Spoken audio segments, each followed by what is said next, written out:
Readers 832 back on how to play. Today we're looking at how to play this flip and right game called Silver and Gold Pyramids by Phil Walker Harding and NSV Games out of, I believe, Germany. This is in German, but the cards don't have any words on them, so anyone can play them. The only problem is the rules are not in English. However, you can find them online on like Board Game Geek. Or actually, you can get them directly from NSV's website. That's where I got them, I believe, and print them off. Like I said, it's a little flip and right game. It says it's for 2 to 4 players. However, I do believe you can play this solo.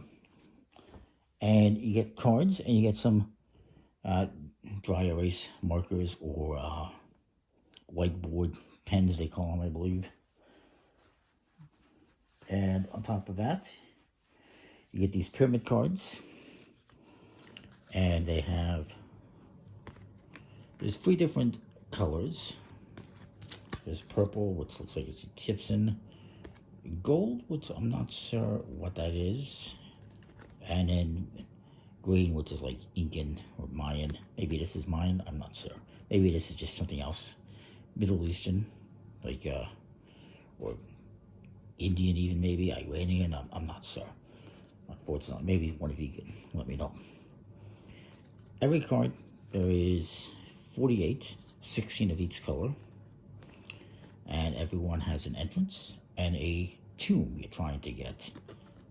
And how you're going to get to those is by using these expedition cards. There's only 8. And they have different little like polyomino type things. There's 2 of these, and there is 2 of these.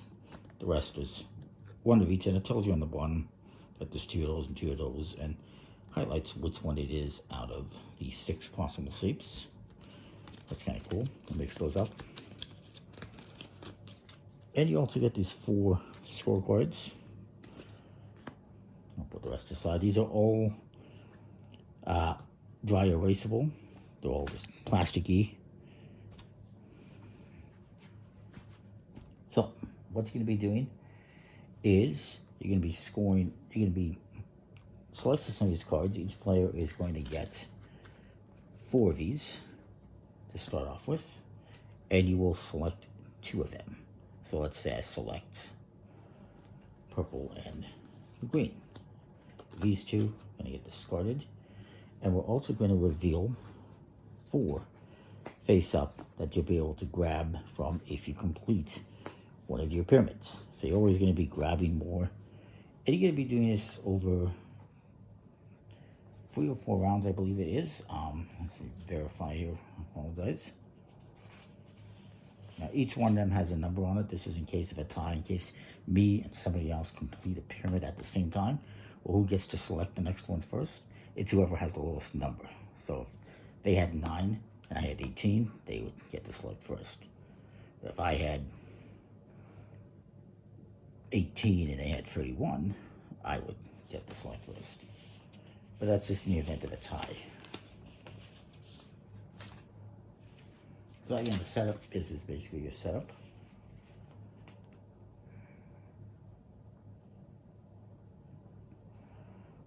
All of these are 5 by 5 grids, as you can see. These brown squares, you cannot go through them. You have to go around them. And, yeah.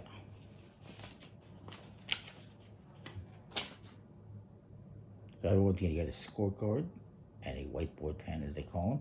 You're also going to want a Kleenex or a paper towel to erase, obviously, because these do not have the erasers on them, unfortunately. Like most dry erase markers that you get in games, they do have like the eraser on them. And you're also going to need it to potentially erase skulls during the game.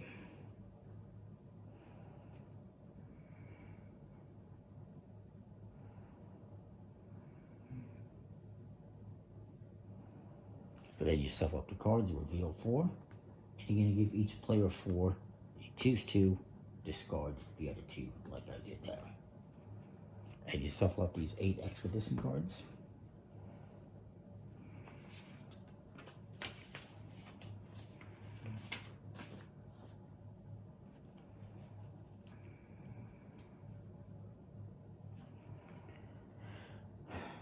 All right.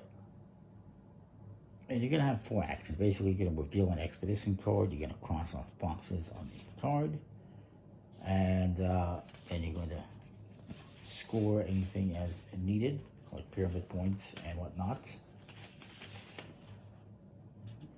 And potentially complete a pyramid. So we'll reveal the first one. And everyone is going to use this at the same time. So it looks like this. Now on your turn, you have to use this, or you could simply just mark off one square. But I'm not going to do that. I'm going to use it. I'm kind of boned one way or the other, because I'm going to have to cross off at least one skull. I'm going to go here. You always have to start off at the arrow, which is the entrance. And I'm going to cross off that shape. Now, in the process of doing this, I crossed off a red gem. So what I'm going to do is I'm going to cross that off. And I also cross off a skull, which is negative points, so I'm going to cross that off. And then you're going to continue doing this. Now I get that one. Maybe I will go here. I'll do this corner here. When you cross off a red X, you get to cross off another square. It has to be adjacent to one that you already marked. So I could go here or here. I can cross off a skull. I'm not going to do that. I'm going to go here. And what you're trying to do is you're trying to get from the entrance to this tomb to complete this card. Let's go again. We got a square. That's going to cost me a skull somewhere, so I might as well just do it here. And I get another skull. There's a -3. And this one is complete. So when you complete, you get to choose another one. Let's say I choose another green one. And then you continue. We get that one again. I'm going to play that here because why not? And then we get that one. Maybe I'll go here.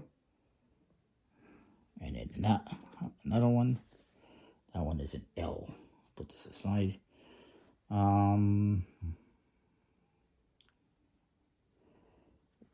I'm going to go this way.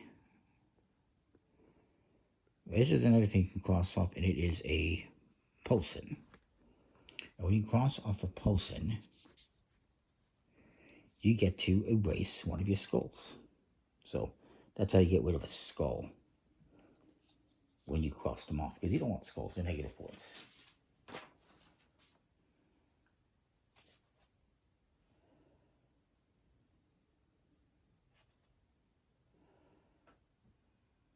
Actually, it is 2 skulls, so actually I would be able to erase both of those, which is fantastic. Let's continue again. More when I get that straight one, and so maybe I mark off this one. I can't do it here because I only have 2 spots. So what I could do here is I could do this, do 3 like this, and then later on I could just fill that one in as a single one. But here's what it is. Once you've gone through the pile once, you don't take this last card, you just shuffle everything up and you go again. And you're going to go through this pile a couple of times, and I forgot to refill this. Mark it, if you will. And that is basically the game.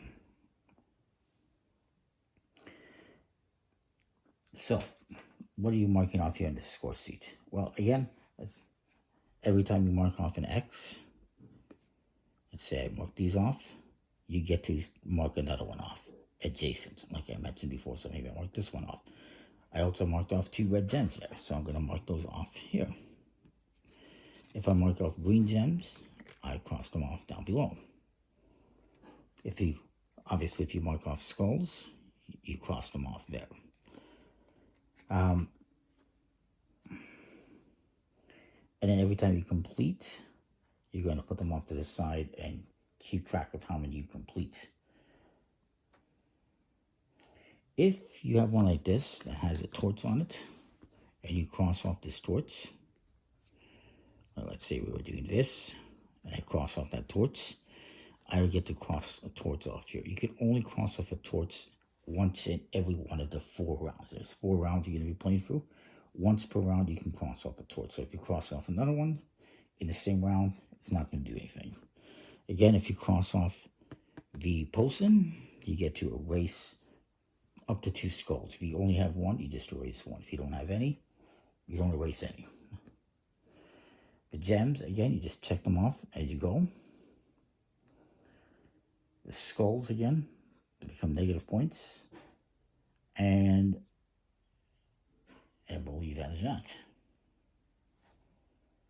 Then, once you've gone through, you're going to score your points at the end of the game. There's one more thing I should mention, and that is completing tombs, which is this last symbol at the bottom that you're trying to get to. Of course, if you get there, you complete the tomb. Again, you cannot skip any spots or anything like that. You got to fill up.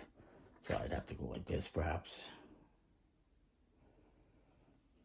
and complete that one. And maybe I completed this one. That's terrible X, but you get the idea. And then I had these complete.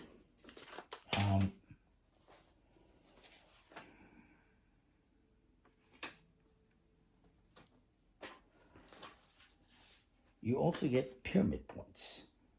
So every time you complete a second like this, every time you complete 2, 4, or 6 of the same color, you get to cross off pyramid points. So I was the first one to complete, and this is the way it works. If I'm the first one to complete, I was the first one to complete these 2 green ones, we'll say, so I get to mark off the 10. Everyone else on their score sheet is going to scribble that out to indicate they cannot get that. But let's say this guy got greens next, you get to cross that off, and I would scribble that out. And you'll do that for the rest of these colors, however you complete them. At the end of the game, you're going to score up your points once you've done 4 rounds. Again, you go through this, all of these except for the last card every round. So you get 7 out of 8 every round. You score points. This is the way the points go. Every torch you scored, you crossed off, is going to get you 5 points. All the 2s you completed, you add them up. So let's say I completed these, I got 16, 19 points. It's a terrible 19. For these, you get 5 for every pair you cross off, so 5, 10, and 1 for every single one, so I would have 11. And in the skulls, I had 1 there, I do believe, so I had a couple. I'm going to take whatever is the last number I got. So in this case, it would be -3. I would lose. And then you get 10 points for every 2 you completed. So let's say I had 6 that I completed. I would get 60 points. I got only a couple, but we'll do the example. You add everything up. So we had 35, 95 minus 3. What is that? 92. That would be my score. Whoever has the most points wins. It's a pretty cool little, flip and right game. Again, you got to refill the market as cards are taken. And that is that. So you're trying to complete cards. You're trying to, obviously trying to complete cards that are the same color if possible, so you can score bonus points. And just trying to complete cards in general to score points for the end of the game. And yeah, it's pretty cool. This just came out this past year, a few months ago, and in the last couple of months. You can get it on Amazon. Again, it's not English, but you can find English instructions, or just watch this video. There is an older version that came out a few years ago called simply Silver and Gold without the pyramids. It's basically very similar. There's a couple of things that are not included in this, so a little bit different. But I don't have that one. I don't really plan on getting that one. Maybe, we'll see, but probably not. That one is more readily available on board game websites if you're just interested in getting that one. And that one is in English as well. So that is that. Comment, like, subscribe, what you think. I do like this one. I do expect eventually it might get released in English as well, if you just want to wait. But English, not having that, it's just the rules, so it's not a big detriment. So that is that. Like I said, comment, like, subscribe. We'll see you next time. Thanks for watching.